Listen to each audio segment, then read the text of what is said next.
quarta, 28 de agosto. Deveres terrenos e resultados celestiais. Ouça Marcos 12, 13 a 27. E enviaram a Jesus alguns dos fariseus e dos herodianos, para que o apanhassem em alguma palavra. Chegando, disseram-lhe: Mestre, sabemos que o Senhor é verdadeiro e não se importa com a opinião dos outros, porque não olha a aparência das pessoas, mas, segundo a verdade, ensina o caminho de Deus.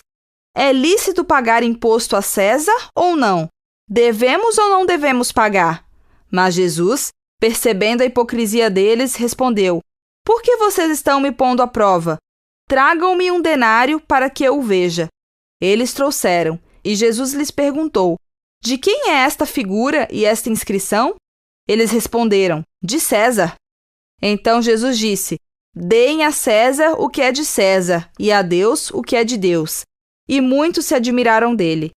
Então alguns saduceus, que dizem não haver ressurreição, aproximaram-se de Jesus e lhe perguntaram: Mestre, Moisés nos deixou escrito que se um homem morrer e deixar mulher sem filhos, o irmão desse homem deve casar com a viúva e gerar descendentes para o falecido.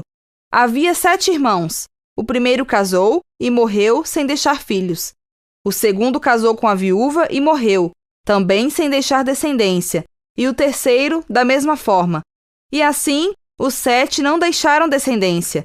Por fim, depois de todos, morreu também a mulher. Na ressurreição, quando eles ressuscitarem, de qual deles ela será a esposa? Porque os 7 casaram com ela. Jesus respondeu: Será que o erro de vocês não está no fato de não conhecerem as Escrituras nem o poder de Deus?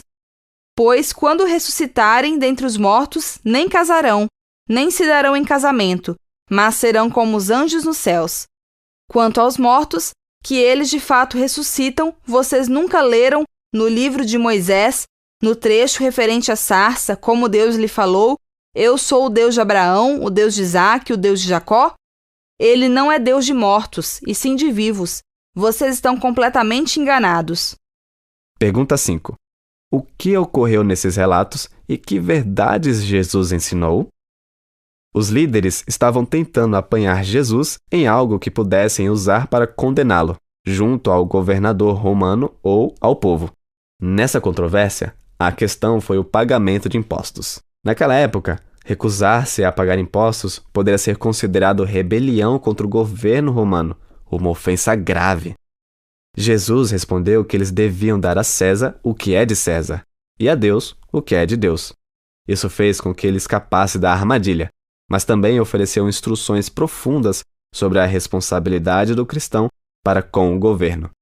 Em O Desejado de Todas as Nações, lemos: Jesus, abre aspas, declarou que, uma vez que estavam vivendo debaixo do poder romano, deviam prestar-lhe o apoio que lhes exigia, no que não estivessem em oposição a um dever mais elevado.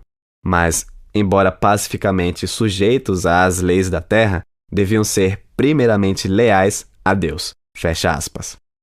A seguir, houve uma controvérsia sobre a ressurreição dos mortos. Os saduceus eram um grupo formado por sacerdotes que aceitavam como escrituras apenas os 5 livros de Moisés. Eles não acreditavam na ressurreição. O cenário que apresentaram a Jesus era hipotético. Envolvia 7 irmãos e uma mulher. De acordo com a lei de Moisés, para manter a propriedade na linhagem familiar, quando o homem morresse sem deixar filhos, o irmão dele deveria se casar com a viúva, e os filhos nascidos dessa união pertenceriam legalmente ao homem morto. Desacreditando da doutrina da ressurreição, os saduceus apontaram para um dilema. Na ressurreição, de qual deles ela seria a esposa? Jesus rebateu o argumento em 2 etapas, referindo-se às Escrituras e ao poder de Deus. 1. Ele descreveu o poder de Deus na ressurreição e indicou que não haverá casamento no céu. 2. Defendeu a doutrina da ressurreição, citando Êxodo 3, 1 a 22, em que o Senhor declara que é o Deus de Abraão, Isaque e Jacó. Isso significa que eles serão ressuscitados, pois o Criador é o Deus de Abraão, Isaque e Jacó, que estão, por enquanto, mortos, mas ressurgirão. Se alguém lhe perguntasse: Você conhece o poder de Deus? O que você diria?